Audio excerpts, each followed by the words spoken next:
Bonjour à toutes, bonjour à tous, pour cette vidéo numéro 2 du MAD, des CD, des vinyles et des robots tueurs.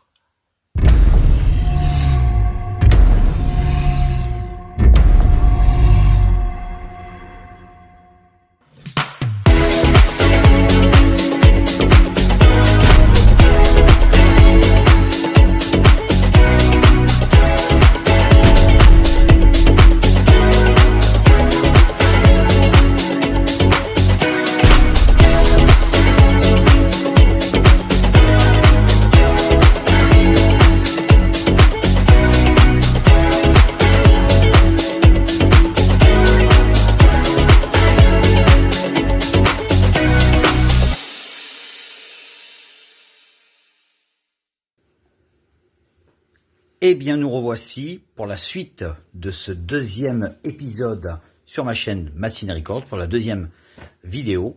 J'espère que la première vidéo vous a plu. Je tiens un petit peu à m'excuser du non-professionnalisme de ma façon de présenter. C'était ma première vidéo, je n'ai pas l'habitude de me montrer, je n'ai pas l'habitude non plus de parler comme ça au micro, d'autant plus que je suis quelqu'un qui n'aime pas trop se voir ni s'entendre. Voilà, bon, c'est comme ça. Je ne supporte pas de me voir ni de m'entendre. Mais bon, toutefois, j'ai quelques petits moments, ouais, comme là maintenant, voilà, je bafouille un petit peu. Mais ça arrivera tout doucement, ça se calmera, ça s'arrangera dans les prochaines vidéos et je pense que je serai beaucoup plus à l'aise dans le futur. Voilà. Donc, pardon pour les petits bafouillements et pour les petits trucs un petit peu incohérents. C'est le début, c'est comme ça arrive à tout le monde, voilà. En tout cas, nous allons démarrer par ce deuxième épisode. Première section, nous parlons de MAD. MAD, c'est maintenant. Ben c'est parti, on y va.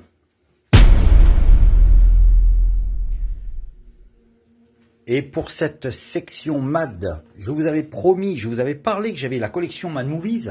Je vous avais montré la dernière fois le volume 1 et le volume 2. Les deux premiers numéros de Mad Movies de 1972 jusqu'à peu près fin 72, début 73.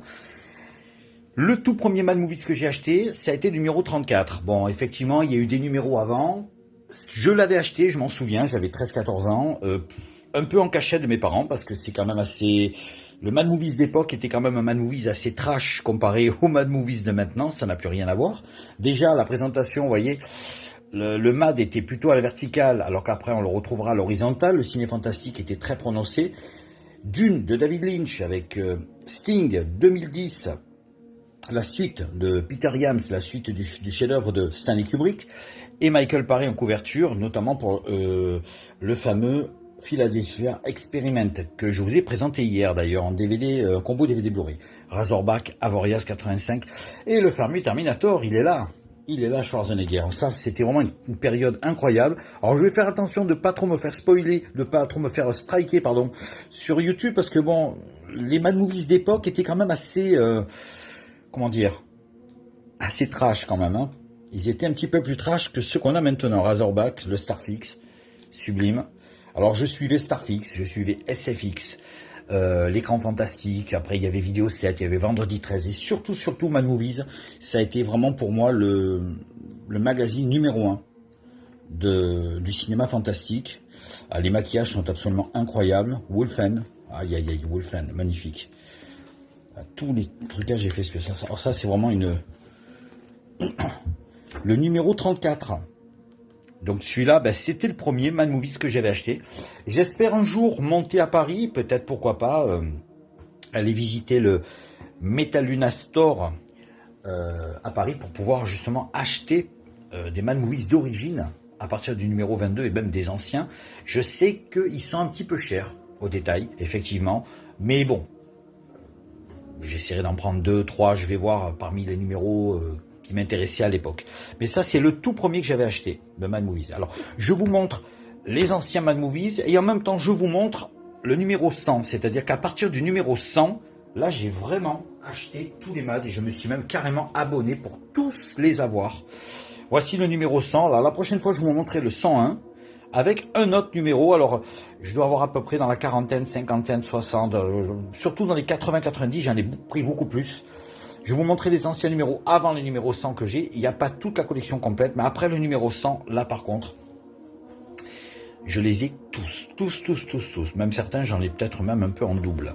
Le numéro 100 de Manmovies qui était sorti, je crois que c'était en mars 1996. Oui, il y a marqué dessus, sur le côté, sur la tranche, avec X-Files en couverture. Ça c'était vraiment The Craziest Monster. Ça, c'était absolument génial. Vous voyez, le Manmovies à l'époque, comme il était très coloré. Les pages étaient... lampe de la folie, magnifique. Les pages étaient en papier glacé, c'est-à-dire qu'elles étaient brillantes, elles n'étaient pas comme maintenant, quoi. Et puis le magazine était très souple, vous voyez, ça faisait vraiment comme un fanzine, comme un magazine. Voilà, c'était vraiment génial, sans pouvoir l'abîmer et le corner, quoi. Les Manmovies d'époque, voilà à peu près ce que ça donnait. Il y avait quand même des images assez... c'était vraiment la publicité sur des VHS, ça j'adore aussi. Ça rappelle de sacrés souvenirs. Movies 2000. La librairie du cinéma, ça je crois que c'est du Metamina Store qui a changé de nom, il me semble, hein, il me semble. Et le fameux Stargate, oui, Stargate qui sortait à la vente, 21 mars 96, vous imaginez un peu. Ça ne nous rajeunit pas. Et Toy Story qui sortait au cinéma à ce moment-là. Et Dracula, mort et heureux de l'être, de Mel Brooks, avec les Nielsen, magnifique.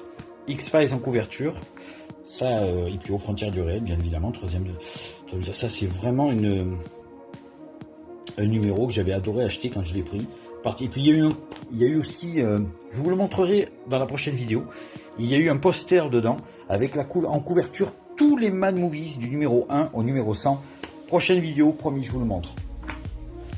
Et puis je ne pouvais pas parler non plus de science-fiction de Manmovies sans parler de ce bouquin que j'ai trouvé il n'y a pas longtemps dans un petit magasin à Toulon. Il y en avait quelques exemplaires. Je connaissais un petit peu, j'en avais un petit peu entendu parler, mais là, quand je l'ai vu, je me suis dit, ah, effectivement, c'est vrai, je me rappelle de celui-là. L'anthologie programmée par Claude Gaillard, Cyborgs versus Androids, l'homme-machine au cinéma. Celui-là, il est absolument génial. Si vous voulez savoir tout sur la saga Terminator, sur les Robocop, sur Monde Ouest et tous les films qui se reportent aux robots, ça, c'est vraiment le bouquin à posséder. Les Robocop... Oh là là, super. L'homme qui valait 3 milliards. Ben oui, même lui. Hein. Même lui. Ex Machina, magnifique. Un chef-d'œuvre. Les fameux cyborgs, et évidemment, Cyborg avec Jean-Claude Van Damme, bien sûr, ils en parlent. Hein. Cyborg Cop, Shadow Shader. Alors ça, c'est classe 99. Alors, je vous le fais feuilleter vite fait comme ça, mais c'est vraiment un bouquin à posséder impérativement. Alors celui-là, il est à 19,90 €. Je suis tombé dans un tout petit magasin où ils vendent plein d'objets neufs avec des invendus. Et je l'ai eu à 2 €. Eh oui, à 2 €. C'est incroyable. Et c'est pas des blagues, hein. Vraiment à 2 €. Le fameux Robocop, le remake, le 3, le 2, le 1. Là, on part directement à l'envers. Hein. Absolument magnifique, les Robocop. Et puis, juste avant, vous avez les Terminator. Bien évidemment, toute la saga des Terminator.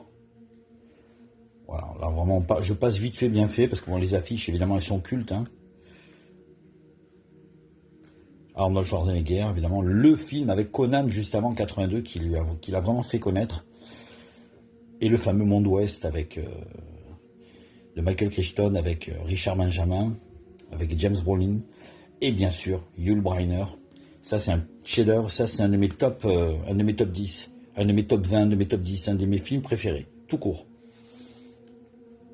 En plus, moi qui adore le western, celui-là, je vous le conseille. Alors, je ne vous l'ai pas lu, je vous l'ai juste feuilleté comme ça pour montrer une idée de ce que ça donne.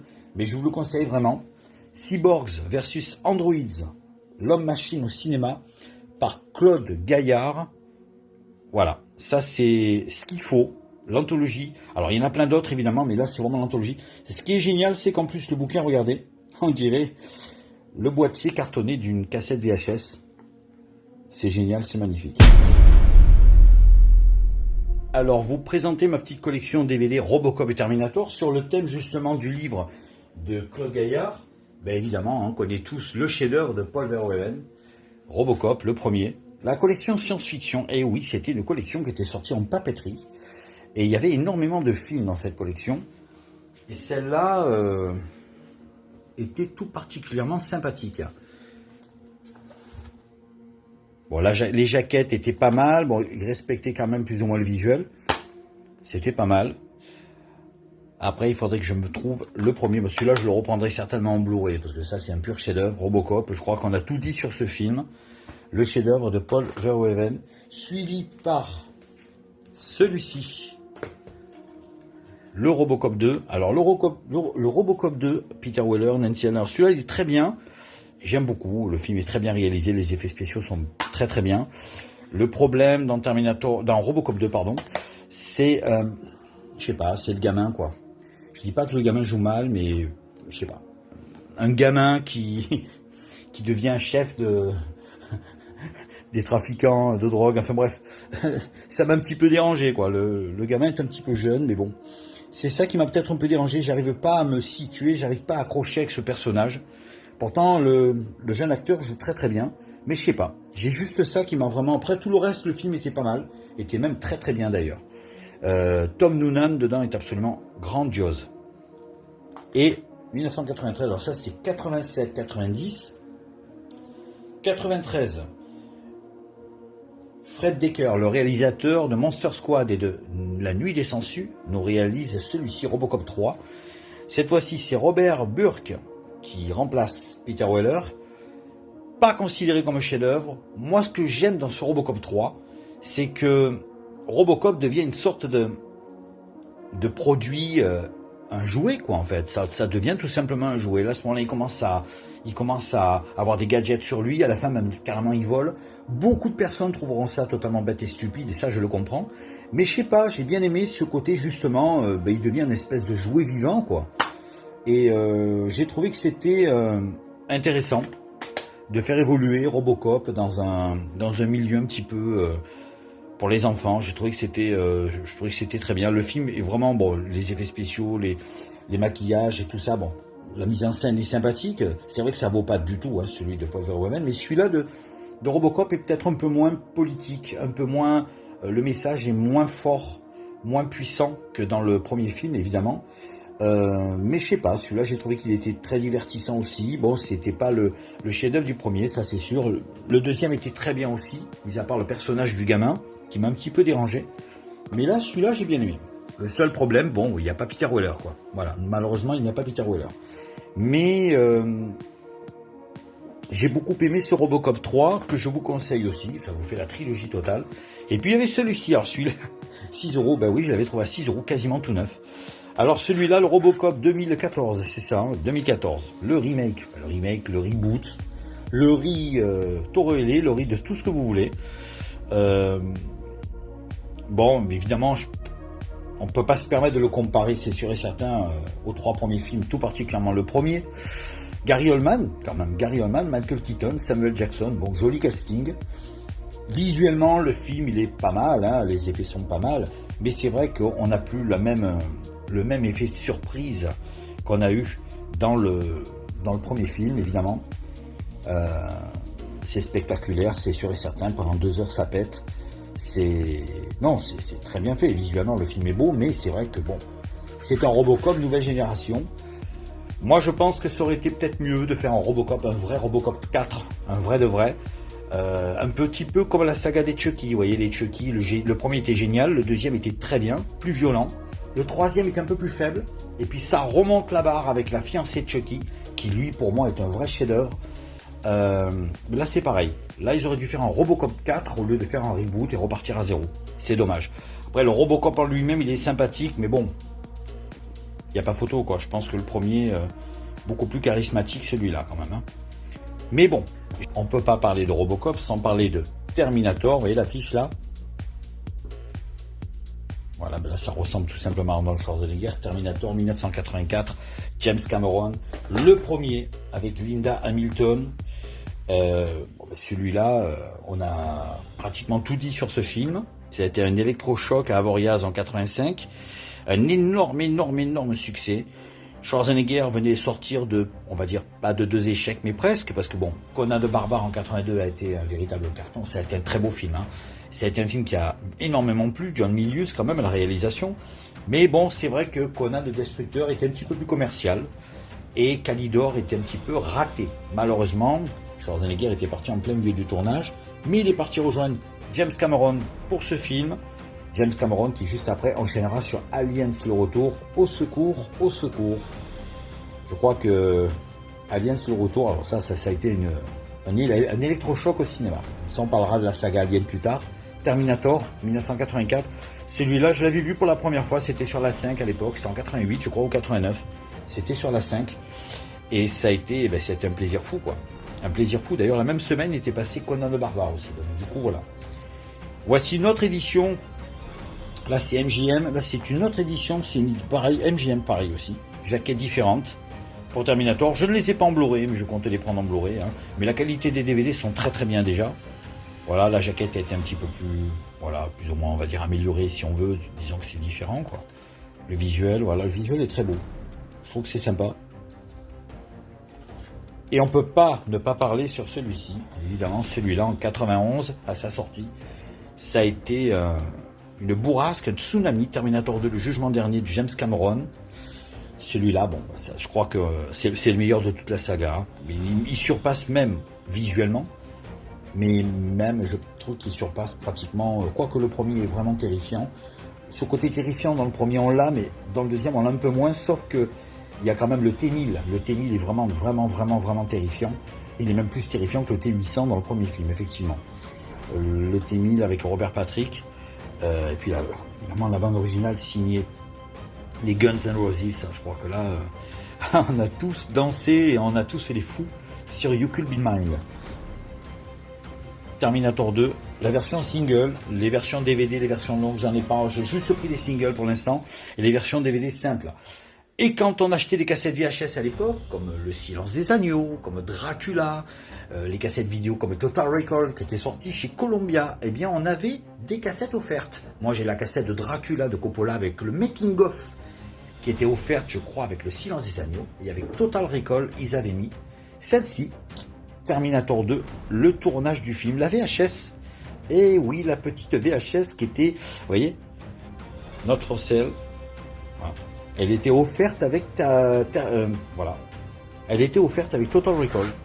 Alors elle est courte, une demi-heure, mais vous avez toutes les scènes de maquillage, les effets spéciaux, les tournages, les cascades, mon Dieu, c'est les interviews. Ça dure une demi-heure et pendant 30 minutes, c'est une bombe. Une bombe. Et puis il y a ce troisième épisode qui suit Terminator 2, qui est une bonne suite, je trouve, et qui est quand même très efficace, que j'avais vu au cinéma en 2003. Terminator 3, le soulèvement des machines, réalisé par Jonathan Mostow. Alors ça, par contre, c'était lui qui avait fait U-571, le fameux film sur les sous-marins, qui est très bien aussi. Terminator 3, le soulèvement des machines. Moi je trouve que c'est un film qui suit très bien le deuxième film. Le seul truc qui me dérange, moi, c'est l'acteur qui incarne John Connor, je ne sais pas. C'est un peu bête à dire, mais j'accroche pas à lui, j'accroche pas. Il est bien, mais bon, Nick Stoll, voilà.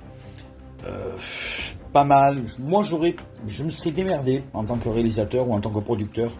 J'aurais déniché notre cher et tendre Édouard Furlong et je lui aurais dit, écoute, tu arrêtes de te détruire avec l'alcool et compagnie, parce qu'il était un peu parti en oise pendant un moment, et tu viens nous rejoindre parce que Terminator, le John Connor, c'est toi et ça sera personne d'autre. Terminator, le T-800, ça a toujours été Arnold Schwarzenegger. Sarah Connor, ça a quasiment toujours été Linda Hamilton, sauf Sarah Connor, la série, Chronicles. Mais au cinéma, ça a toujours été elle, sauf là dans le 5, où ce n'est plus elle. Mais bon, voilà. Moi, je me serais démerdé de dénicher notre cher et tendre Édouard Furlong et de lui dire tu reviens, mais bon, voilà, pour le projet. Mais bon, c'est dommage, malheureusement. 2008, alors là, par contre, la suite du 3, qui est pas mal. Mais là, c'est bien, j'ai bien aimé. Bon, c'est surtout Christian Bale. Moi, j'adore Christian Bale, c'est un acteur absolument faramineux. Christian Bale, d'ailleurs, qui sort du tournage de The Machinist, qu'il avait fait en 2006. Terminator 4, Renaissance, où là, Schwarzenegger apparaît uniquement en image de synthèse à un moment. On voit la fabrication des T-800. Et donc, voilà, je ne vais pas tout spoiler, mais là, voilà, juste un passage, un moment où on le voit. Donc, pour ceux qui n'ont pas vu le film, voilà, vous verrez à Schwarzy, vous inquiétez pas, on le verra un petit moment, pas longtemps. C'est pas vraiment lui, c'est plus une image de synthèse qu'autre chose, on est bien d'accord. Mais voilà. Après, le scénario, je sais pas, le scénario avec Sam Worthington, ça part sur, bon, alors, le gars, c'est plus ou moins un humain, un robot, voilà. Je trouve que ça se perd un peu. C'est dommage parce que là, on est vraiment en plein cœur de la guerre contre les machines. Là, on est vraiment dedans. Skynet a foutu le bordel. On est dedans. Là. On est en plein dedans. Mais bon, c'est regardable. Visuellement, le film, il est impressionnant. C'est regardable, mais il y a quand même des petits trucs qui vont pas, des incohérences. Bon, ça aurait été quand même mieux de faire quelque chose de plus. Mais bon, là, le transformer en fait, je sais pas. En robot, je trouve que c'est pas, je sais pas.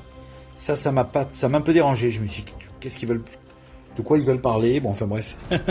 Mais bon, celui-ci, quand même assez sympa. C'est vraiment la suite directe du 3e épisode. On continue avec Terminator 5 Genesis. Alors, je me le suis refait là cette semaine 2 fois. Je l'avais déjà vu il y a très longtemps. Je l'ai vu 2 fois pour bien m'y intégrer. Alors visuellement, le film est très très beau. On ne peut pas reprocher quoi que ce soit. Visuellement, le film, les effets spéciaux, c'est vrai qu'il est impressionnant. Ça, je reconnais que, voilà. Schwarzenegger dedans, bon, il fait comme il peut, mais il est très bien aussi. Les robots sont pas mal. Bon, il y a vraiment un truc qui me dérange et je crois que c'est ce qui dérange pratiquement tous les fans. Hein, on va pas se leurrer, les gars. John Connor, c'est un humain, quoi. C'est pas faire de John Connor la machine, le monstre qu'il a toujours combattu toute sa vie. Je trouve que c'est un peu, alors je sais pas. J'ai pas du tout aimé le fait que ce soit John Connor lui-même qui devient le méchant. C'est bon, c'est un peu con, quoi. C'est un peu con parce que du coup ça casse tout le mythe et du coup ça arrête la saga totalement, quoi, puisque du coup ça conclut. J'ai bien aimé les scènes parallèles avec le Terminator de 1984 où on voit au début le T-800 qui arrive. Dans l'original, on voit Bill Paxton et on voit Brian Thompson, notamment en punk, qui se font agresser par le T-800. Et on voit l'autre Terminator arriver, puis un combat entre les deux. Bon, alors les images de synthèse, évidemment, on les voit un peu, on les voit même un peu, même beaucoup d'ailleurs. Hein. C'est un très bon film au niveau visuel, tout ça, mais après au niveau du scénario, ça s'est un petit peu perdu. Dans les landes, ça s'est un petit peu perdu, je pense, voilà. Ça s'arrête à ce moment-là et ça conclut la saga définitivement. Du coup, comment continuer après un film pareil? Je ne sais pas, et pourtant, ils ont quand même eu la solution, puisque ça c'était en 2015, pratiquement, on va dire, 4 ans plus tard, en 2019, sort Terminator 6 Dark Fate.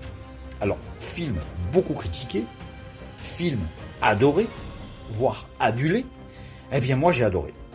Pourquoi j'ai adoré? Eh bien je trouve qu'en fait, il faut enlever les deux là. Là, les deux là, on les enlève. On a le 1, le 2. Moi c'est ce que j'ai compris perso. Hein. On a le 1, on a la suite, et ensuite on a le 3. Le 3, c'est une suite parallèle au 2, bien évidemment. Je pense que beaucoup de personnes l'ont compris. C'est une suite parallèle au 2, tout simplement. Le 3... Sarah Connor n'est plus là, c'est John Connor qui prend la suite. Et bien là, c'est le contraire, tout simplement, quoi. Hein. C'est le contraire. John Connor n'est plus là, Sarah Connor prend la suite. Qu'est-ce qui se serait passé s'il y en a un qui survivrait? Voilà, on a 2 suites parallèles aux 2, tout simplement. Donc après le 3, donc il y a le 4e et le 5e. Et après le 6, on attend la suite de Terminator Dark Fate, Terminator 7, qui est prévu là dans pas très longtemps. Et peut-être qu'on aura droit à un 8. En fait, si j'ai bien compris, on a un Terminator 1 et 2, et on a 2 trilogies parallèles, en fait. On a le 3, 4, 5, et puis on a le 6, 7, 8. En gros, ça va être ça. Donc la suite sera, le 8 sera logiquement la fin, je pense. Un peu comme le 5. Ça devrait faire ça, je pense. Mais celui-là, j'ai adoré. Je sais pas, j'ai aimé. J'ai vraiment aimé. Les scènes sont absolument incroyables. Incroyables. Celui-là, il est vraiment très très bien foutu. Visuellement, il est comme le 5 et tous les autres. Évidemment, visuellement, le film est très beau. Les scènes d'action sont absolument ultra spectaculaires. Et puis, quel plaisir, quoi, de revoir Arnold Schwarzenegger et Linda Hamilton, tous les deux. Enfin, ça y est, elle revient. Bon, elle a vieilli, évidemment, mais elle est là, quoi. Ça, c'est vraiment génial. Voilà, on les voit là tous les deux, oui. Nos 2 héros. Celui-là, il est vraiment génial. Celui-là, j'ai adoré. J'ai trouvé que c'était vraiment une suite.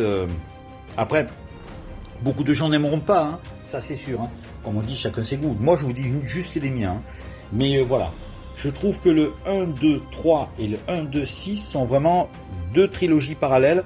La suite du 3 et du 4, la suite du 3, pardon, ben, il y a le 4 et le 5 qui se terminent à ce moment-là, mais je trouve que bon, ça se termine un peu en eau de boudin. Espérons que cette nouvelle suite, le 7 qui va sortir dans quelques temps, et peut-être un 8e qui fera une trilogie là aussi comme là, sera peut-être mieux et plus cohérente que celle-là.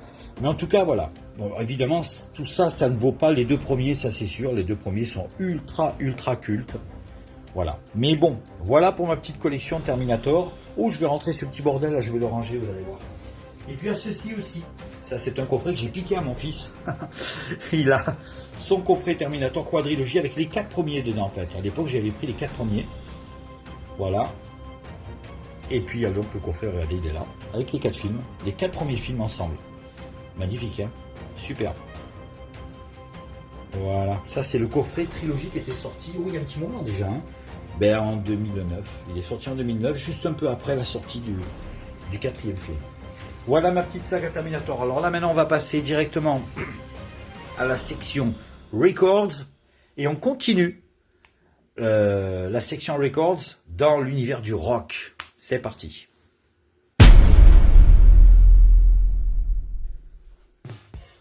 Bien évidemment, on ne peut pas parler de rock'n'roll sans parler du génial et inoubliable Chuck Berry dans cette compilation Les Génies du Rock, collection Atlas. Je l'avais acheté dans une papeterie. Et en plus, il est vachement complet. Hein. Je trouve qu'il y a quand même 18 titres. Et puis bon, il y a quand même New Never Can Tell, Johnny B. Good. Il y a pratiquement Roll Over Beethoven. Des grands classiques pratiquement. La collection était vraiment très bien. Il n'y avait pas que Chuck Berry, il y en avait plein d'autres. Mais là, la remasterisation était très bien aussi. Donc... c'est une très bonne compil. Moi je l'ai couplé directement avec une autre compil qui s'appelle Blue Story. J'en ai fait comme un double album en fait. Et donc là aussi pareil. Donc j'avais l'habitude de faire ça de temps en temps, de coupler deux compilations comme ça pour faire une espèce de coffret collector entièrement personnalisé. C'est sympa. Et puis il y a celui-ci évidemment. Alors là je crois qu'on remonte en 1968. Un album que j'adore. Alors déjà la pochette est sublime. Le fameux Cheap Thrills, l'album de Big Brother and the Holding Company, le deuxième album du groupe de Janis Joplin. La pochette est absolument faramineuse. Hein. La pochette, ça fait très bande dessinée. Moi qui suis fan de bande dessinée, là, je crois que je ne peux pas faire plus... Ce CD est absolument merveilleux. Alors on trouve les 7 titres de l'album vinyle, Janis qui est là, et on a 4 titres en bonus, avec des extraits en live, des titres en studio, des titres en live, en tout 11 titres, voilà. Celui-là, 1968, Cheap Thrills.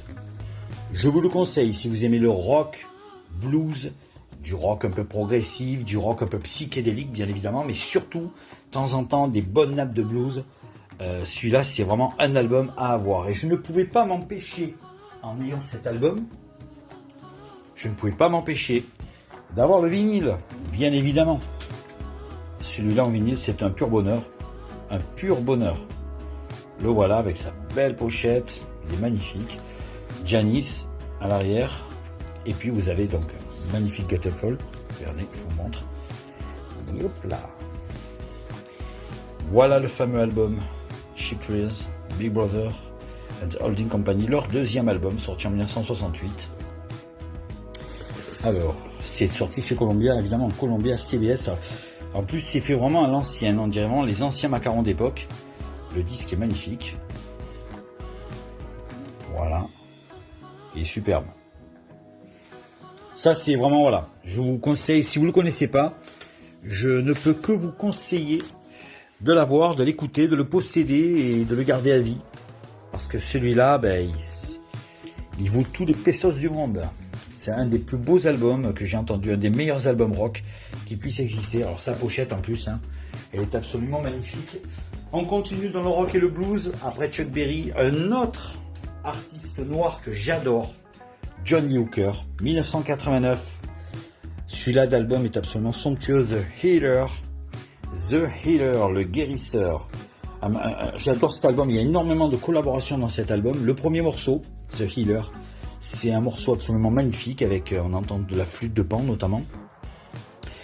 Et puis on y retrouve dedans Robert Cray, il y a George Thorogood, le fameux Back to the Bone, vous connaissez tous. Hein.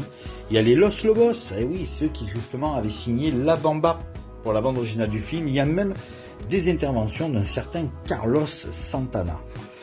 Voilà, Johnny Lee Hooker, celui-là je vous le conseille impérativement si vous ne l'avez pas.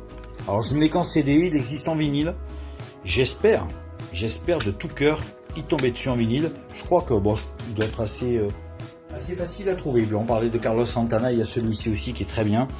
Cette compilation Greatest Hits de Carlos Santana de 1974, 10 titres à peine, alors attention, 10 titres absolument somptueux. Black Magic Woman, Evil Ways, Jingo, ça c'est vraiment un album, Everybody's Everything, j'adore. Voilà, ça c'est, si vous aimez donc toutes ces musiques un peu afro-cubaines, rock, c'est exactement ce qu'il faut avoir. Il y a d'autres Greatest Hits de Carlos Santana qui sont beaucoup plus complets que celui-là. Mais celui-là déjà, il démarre très très bien votre collection. Si vous voulez l'avoir, la pochette est sublime en plus. Dans le domaine du rock américain, celui-là, magnifique, 1975. Le groupe America avec America's Greatest Hits, ça s'appelle History, et dans cet album on retrouve pratiquement tous leurs tubes, leurs 12 premiers tubes, parce qu'après ils ont continué leur carrière. Il y a eu d'autres best-of beaucoup plus complets qui sont sortis, mais ça c'est le premier best-of qu'ils avaient fait en 75, et on retrouve le fameux A Horse With No Name, un morceau super connu, un grand standard, un grand classique de la musique folk and rock. J'adore, c'est vraiment, puis un petit peu country aussi, j'aime bien aussi, il y a ce côté un peu Eagles, peut-être un peu moins rock que les Eagles, mais j'aime bien ce côté pop, un peu rock, un peu à la Eagles, j'aime beaucoup. Et puis on ne pouvait pas passer à côté, bien évidemment, du disque vinyle, le 33 vinyle. Alors là, oui, je l'avais eu à 6 €, ouais. Il y a le prix encore là, Cultura, on reconnaît de suite. Hein. Voilà, cette pochette est absolument magnifique. Je vais lever le plastique pour éviter que ça brille trop, quoique ça peut briller aussi sans le plastique, quoique un peu moins, ouais, un petit peu moins quand même. Voilà, cette pochette est absolument incroyable, cet album est merveilleux. J'adore cet album, avec le track listing là. Évidemment, on retrouve les 12 titres du CD. Et l'intérieur, alors donc la pochette est toute grise métal, magnifique. Et donc c'est sorti chez Warner en 1975. C'est le premier pressage. C'est l'original.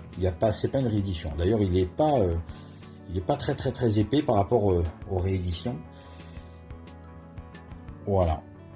History, America's Greatest Hits, que je vous conseille impérativement d'avoir. Les Doors.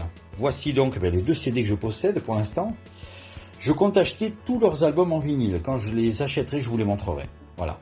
Je vous ferai une petite présentation de ces vinyles. Je suppose que beaucoup de gens d'entre vous les ont, voilà. Mais c'est toujours bien de présenter des albums. Il y a beaucoup de personnes qui ne connaissent pas, hein, ou qui ne connaissent pas trop encore l'univers des Doors. Donc pour les nouveaux venus qui s'intéressent aux Doors, les voilà. Alors ça c'est pour l'instant ce qu'il faudrait avoir en fait au départ, c'est-à-dire l'essentiel des Doors. La bande originale du film d'Oliver Stone avec Val Kilmer. Celui-là, bon, c'est un pur chef-d'œuvre. Je me l'ai surfait 2 fois la semaine dernière. Magnifique. On retrouve des titres des Doors et d'autres morceaux encore. Quelques titres aussi de Jim Morrison en solo. Et bien sûr, ce best-of des Doors, The Very Best of Doors. Celui-là, il est incroyable. Alors, celui-là, il est date de 2007. 20 titres. Moi, mon titre préféré, je les aime tous, hein. Mais bon, moi, mon titre préféré, surtout, mon préféré, ça a toujours été Riders on the Storm. J'adore Riders of the Storm. Écoutez ça dans la voiture, un soir de pluie. Pendant que vous roulez sur l'autoroute alors qu'il pleut. Vous écoutez ça. Écoutez, on est en plein dedans. Alors, toute la collection. Voilà, tous leurs albums. On fait un petit zoom. Voilà, 6 albums merveilleux. Quand je les prendrai en vinyle, j'ai hâte de les avoir. Je vous les montrerai. Voilà, le fameux Very Best of The Doors. Ça, si vous aimez le rock des années 60-70, évidemment, il faut les avoir. Il y a aussi ce groupe-là, hein. Les Eagles. J'adore les Eagles. Magnifique ce best-of en CD. Je ne l'ai pas en vinyle. Je crois que je ne sais pas s'il a été réédité, il me semble d'ailleurs. avec cette sous-pochette, la magnifique, cette petite pochette cartonnée, où il y avait énormément de stars qui avaient, d'albums, qui avaient des best-of, qui avaient cette pochette. Voilà, les Eagles, The Very Best Of. Alors on retrouve évidemment tous les grands classiques, Desperado, Tequila Sunrise, Best of My Love, James Dean, Take It to the Limit, One of These Nights, New Kid in Town, Harlech Tonight, The Long Run, et bien sûr, entre autres, Hotel California. Le voici. Voilà. Sorti chez Warner, toujours, hein. C'est Warner, hein. C'est bien Warner, ouais. C'est Warner qui l'a sorti. Et puis on va finir par un groupe de rock mythique. Alors il y en a beaucoup qui adorent les Beatles. Moi j'adore les Beatles. J'adore les Beatles. Je suis très très fan des Beatles. C'est un groupe absolument... C'est le meilleur groupe pop. Voilà. Mais bon, c'est vraiment un groupe de légende. Mais dans le rock, dans la culture rock, eh bien je vais vous montrer le dernier album pour l'instant. Je vous montrerai les anciens que j'ai ensuite. Attendez. Je prépare déjà. Voilà.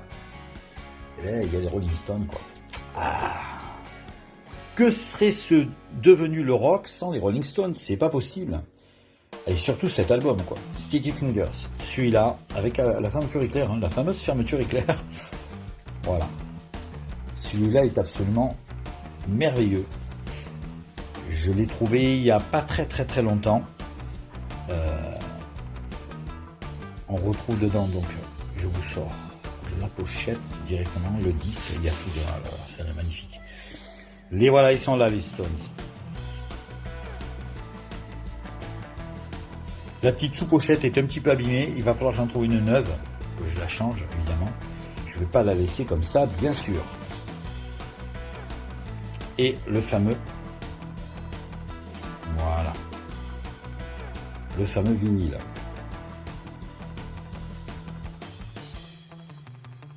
Sticky Fingers. Celui-là d'album est absolument génial. Il faut absolument le posséder. Je le rangerai après.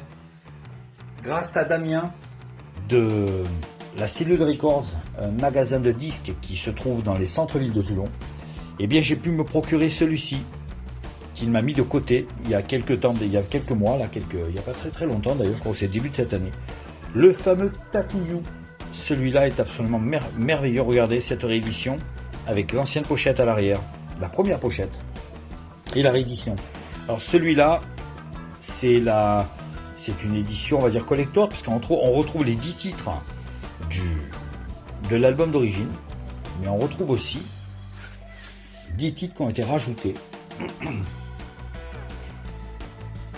Hop là, regardez, ils sont magnifiques, tout transparent. Donc ça fait carrément l'équivalent de double album. Et le deuxième, qui est là. La pochette elle est plus noire, c'est la plus sombre. Et voilà. Et là vous avez tous les titres en bonus en fait. Lost and Found Rarities. Pratiquement l'équivalent de 10 titres aussi pareil. 9 titres. Qui ont été rajoutés. Alors il y a des phases B, des chansons qui n'ont pas été incluses dans l'album. Et on retrouve aussi une version démo de Start Me Up. Le gros cube de l'album Start Me Up. Je vous montre celui-ci. Allez, je vous montre celui-ci. Celui-ci est absolument superbe aussi. Moi, c'est vrai que la pochette, elle est un petit peu exagérée. Elle est très bien, très colorée. Mais c'est vrai que bon, comparé aux précédentes pochettes, c'est vrai que celle-là, elle est différente. Mais moi, j'ai bien aimé le visuel. Je trouve que c'était sympa. Bon, c'est très coloré. C'est différent de ce qu'il faisait avant, bien sûr. Le fameux Acne Diamonds qui est sorti fin 2023. Le dernier album pour l'instant à ce jour des Rolling Stones. Un très bel album. Très bel album. Voilà. Angry, j'adore. Tous les autres morceaux sont merveilleux. Bite My Head Off, c'est le fameux morceau rock'n'roll où Paul McCartney est à la basse. Alors on retrouve Stevie Wonder aussi dans cet album. Il y a Elton John qui a participé aussi à cet album. Et il y a un superbe duo avec Lady Gaga. Un slow magistral qui conclut presque l'album, juste avant Rolling Stone Blues, le fameux Sweet Sounds of Heaven, un slow de plus de 7 minutes. Alors ça, c'est vraiment une pure tuerie. C'est magnifique. Voilà, rien que pour ce morceau déjà, l'album, il vaut vraiment le coup qu'on l'achète. Mais tout l'album est très très très bien. Et pour conclure cette section musique, et pour conclure aussi notre vidéo, eh bien voilà la version vinyle de Acne Diamonds. Alors il y a une petite surprise dedans, je vais vous montrer. Je l'ai mis dedans, je l'ai inclus dedans, comme ça moi je sais, je ne le perdrai pas. L'album qui est en... Voilà, regardez ça. Ça c'est superbe. Et à l'arrière, voilà. Je vais vous montrer la petite surprise. J'ai réussi à le retrouver. C'était donc à la Cellule Records. C'est ceci la petite surprise.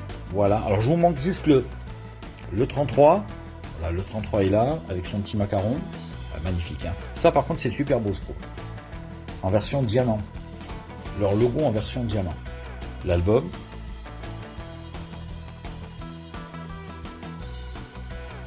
Et puis alors là, voilà, je suis tombé sur ça. Il y avait aussi celui, il me semble, avec celui de Lady Gaga.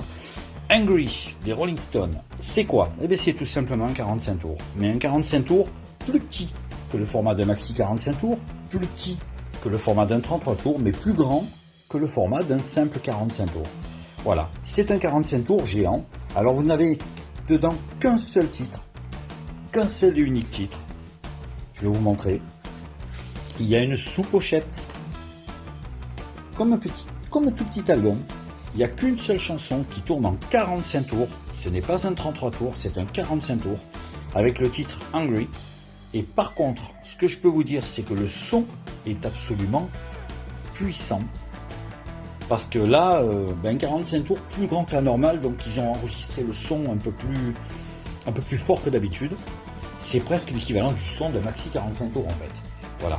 La chanson dure à peu près 3-4 minutes, mais sur toute une phase 3-4 minutes, le morceau, je peux vous dire que ça y va quoi. Il y a de la basse, il y a de l'aigu, le son est très très très bon. Et à l'arrière, il n'y a pas de titre, il y a juste le logo tout simplement, je vous ai montré tout à l'heure, gravé sur le vinyle. Superbe. Voilà ce petit, ce 45 tours géant, on va dire ce grand 45 tours que j'ai pu me procurer et que du coup je le mets à l'intérieur de la pochette de l'album, comme ça du coup ils se perdent pas, ils sont tous les deux réunis. Voilà.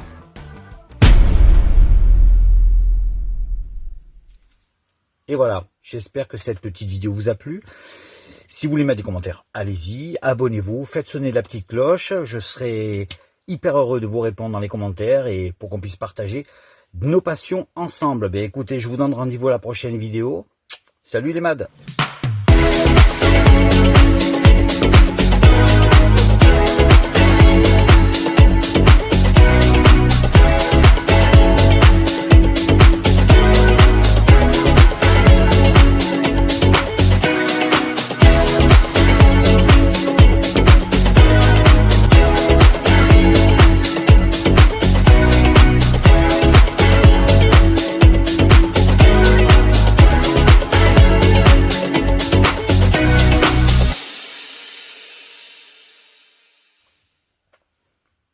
Hasta la vista, baby.